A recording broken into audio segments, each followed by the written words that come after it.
Baik Bapak Ibu, Assalamualaikum warahmatullahi wabarakatuh. Materi yang akan kami sampaikan kali ini sesi modul ajar. Waalaikumsalam warahmatullahi wabarakatuh. Tujuan dari pembelajaran ini peserta mampu mengidentifikasi prinsip pengembangan Alhamdulillah, modul Pak. ajar. Kedua, peserta mampu menjelaskan prosedur penyusunan modul ajar, hasil yang diharapkan atau output, hasil kajian tentang prinsip pengembangan modul ajar, hasil kajian tentang prosedur penyusunan modul ajar. Kemudian tiga, pemantik apa yang Bapak Ibu ketahui tentang modul ajar. Baik Bapak Ibu, kita mulai materi tentang modul ajar. Konsep dari modul ajar ini merupakan komponen.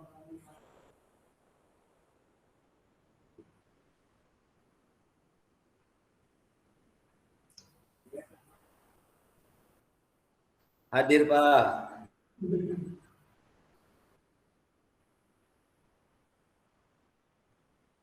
Siap.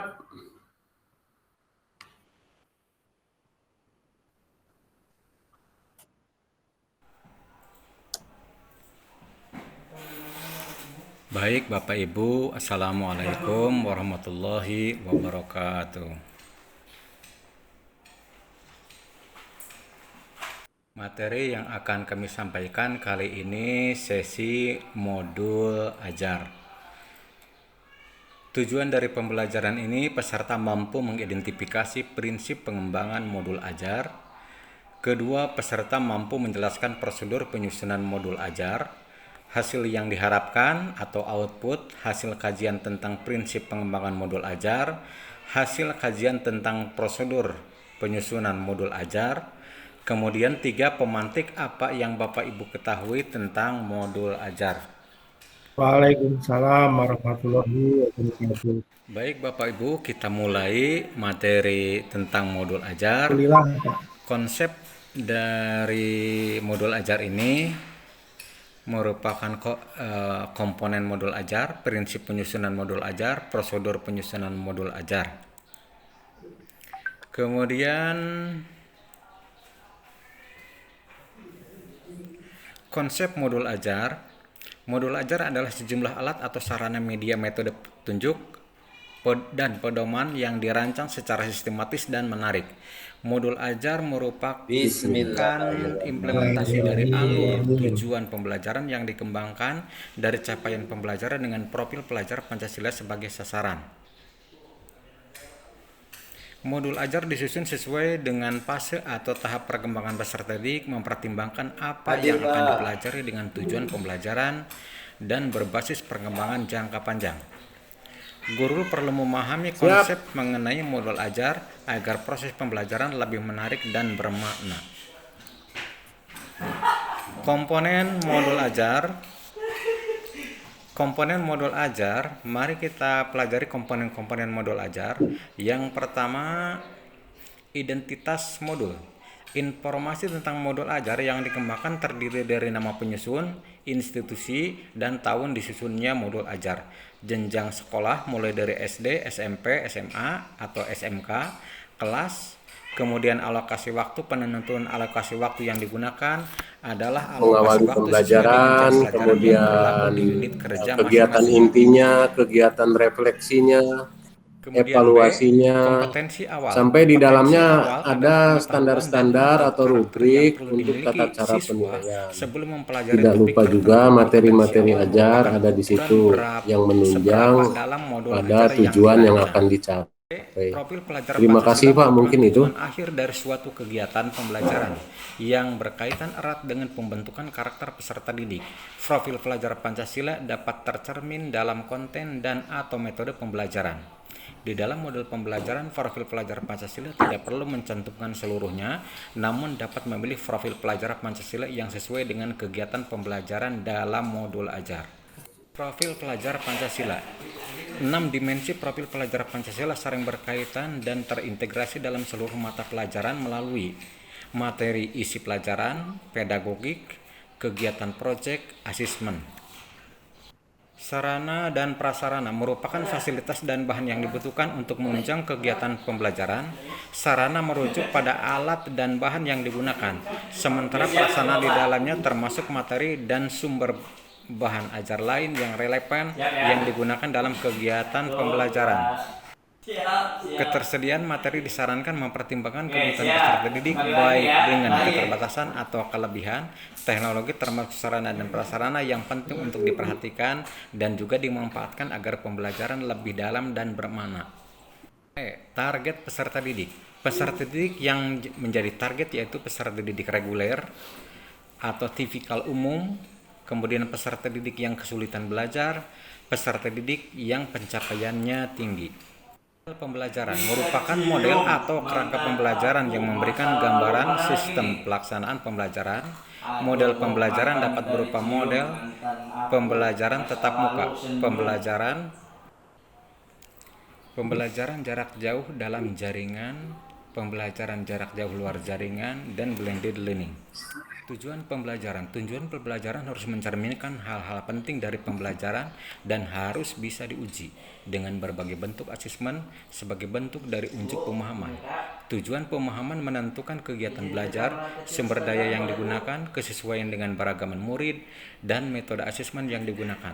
Tujuan pembelajaran bisa dari berbagai bentuk pengetahuan yang berupa fakta dan informasi, dan juga prosedural, pemahaman, konseptual, pemikiran, dan penalaran keterampilan, dan kolaboratif dan strategi komunikasi. Pemahaman bermakna adalah informasi tentang manfaat yang akan peserta didik peroleh setelah mengikuti proses pembelajaran.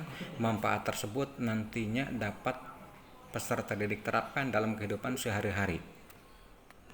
Kegiatan pembelajaran. Urutan kegiatan pembelajaran inti dalam bentuk langkah-langkah kegiatan pembelajaran yang dituangkan secara konkret, disertakan opsi atau pembelajaran alternatif, dan langkah untuk menyesuaikan dengan kebutuhan pelajar. Langkah kegiatan pembelajaran dituliskan secara berurutan sesuai dengan durasi waktu yang direncanakan, meliputi 3 tahap, yakni pendahuluan, inti, dan penutup berbasis metode pembelajaran aktif. Asesmen digunakan untuk mengukur capaian pembelajaran di akhir kegiatan. Kriteria pencapaian harus ditentukan dengan jelas sesuai dengan tujuan pembelajaran yang ditetapkan. 3 jenis asesmen: asesmen sebelum pembelajaran, asesmen selama proses pembelajaran, asesmen pada akhir proses pembelajaran. Asesmen. Bentuk asesmen yang digunakan: sikap, performa, tertulis. Pengayaan dan remedial. Pengayaan adalah kegiatan pembelajaran yang diberikan pada peserta didik dengan capaian tinggi agar mereka dapat mengembangkan potensinya secara optimal. Remedial diberikan kepada peserta didik yang membutuhkan bimbingan untuk memahami materi atau pembelajaran mengulang. Saat merancang kegiatan pengayaan perlu diperhatikan mengenai diferensiasi, contohnya lembar belajar atau kegiatan yang berbeda dengan kelas. Itulah materi yang bisa saya sampaikan. Nanti ada beberapa lembar kerja yang wajib Bapak Ibu kerjakan, kemudian masukkan ke LMS sesuai dengan tugas yang diberikan di LMS tersebut. Itu saja yang bisa saya sampaikan. Terima kasih kepada semuanya. Saya akhiri bila taufiq wal hidayah. Wassalamualaikum warahmatullahi wabarakatuh.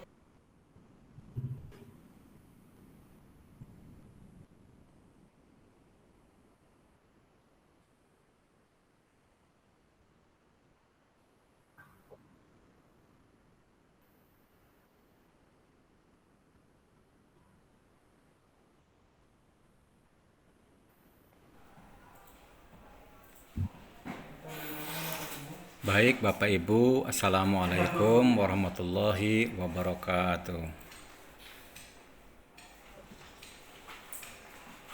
Materi yang akan kami sampaikan kali ini sesi modul ajar. Tujuan dari pembelajaran ini peserta mampu mengidentifikasi prinsip pengembangan modul ajar. Kedua, peserta mampu menjelaskan prosedur penyusunan modul ajar.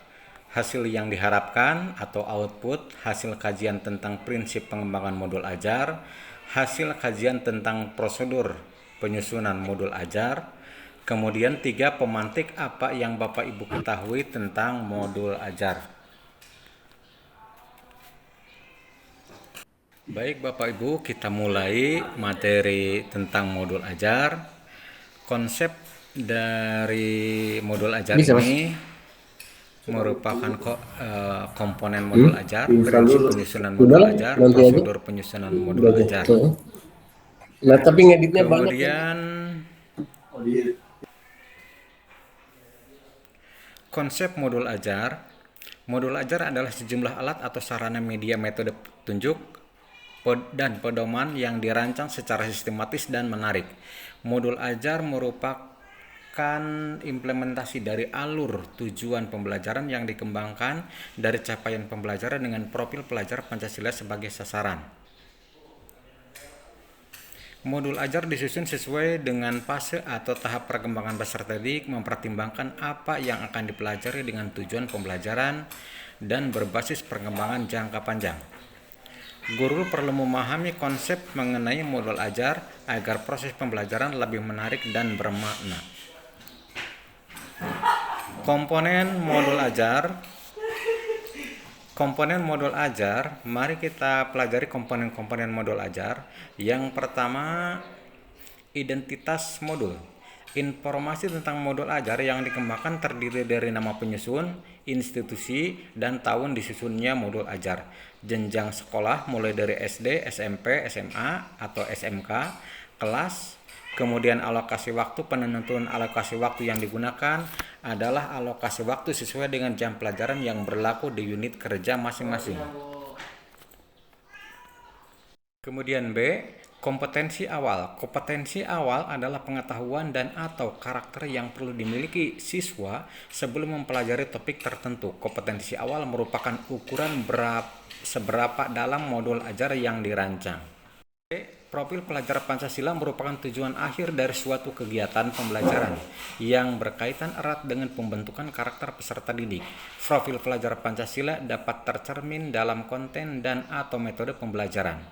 Di dalam modul pembelajaran, profil pelajar Pancasila tidak perlu mencantumkan seluruhnya, namun dapat memilih profil pelajar Pancasila yang sesuai dengan kegiatan pembelajaran dalam modul ajar. Profil pelajar Pancasila.